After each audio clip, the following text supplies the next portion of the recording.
Bonsoir Sébastien Vallée, vous Bonsoir. êtes coordinateur de projet au planning familial de la Sarthe. Alors pour ces journées mondiales, vous commencez par un débat qui retrace l'IVG, l'histoire de l'IVG et de la contraception de 1974 à nos jours. Il y a eu une révolution en 40 ans. Une révolution, oui, la date de 1974 a été une vraie révolution pour les femmes.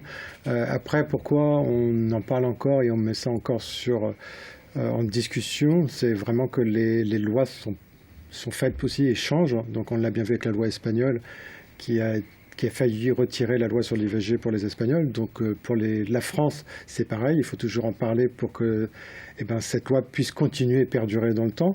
Et puis c'est aussi se rendre compte qu'il y a eu une vraie modification de l'accès à la contraception depuis quelques années, et surtout depuis 2013, où on a assisté avec le déferlement médiatique autour des pilules de 3 et 4e génération. Voilà, alors c'est ça justement, il y a eu des changements dans la contraception. Oui, en fait, cet effet médiatique de dire que la pilule est dangereuse a entraîné que l'État a déremboursé les pilules de 3 et 4e génération. Ce qui fait que pour certaines femmes, la pilule est devenue comme un moyen contraceptif dangereux et coûteux.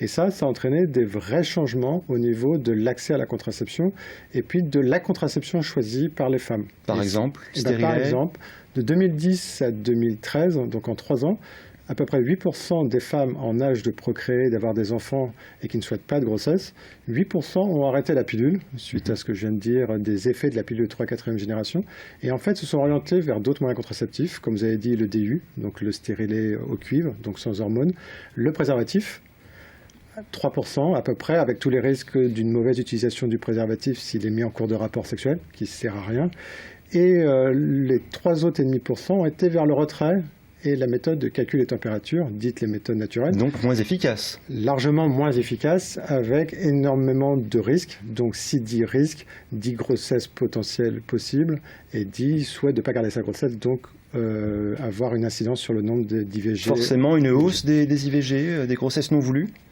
Alors oui, effectivement, ça a entraîné quand même au niveau des chiffres nationaux une augmentation du nombre des IVG sur 2013. Après, il y a la problématique de la pilule des 3-4e génération. Il y a aussi une vraie envolée de la contraception écolo. Donc, c'est-à-dire pour certaines femmes, beaucoup de femmes, c'est le non-hormone, aucune hormone.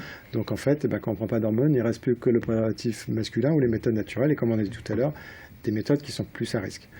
Autre problématique, l'accès aussi à la contraception. C'est vrai qu'on peut constater que avoir un rendez-vous chez un gynécologue pour une femme devient de plus en plus difficile, de plus en plus long.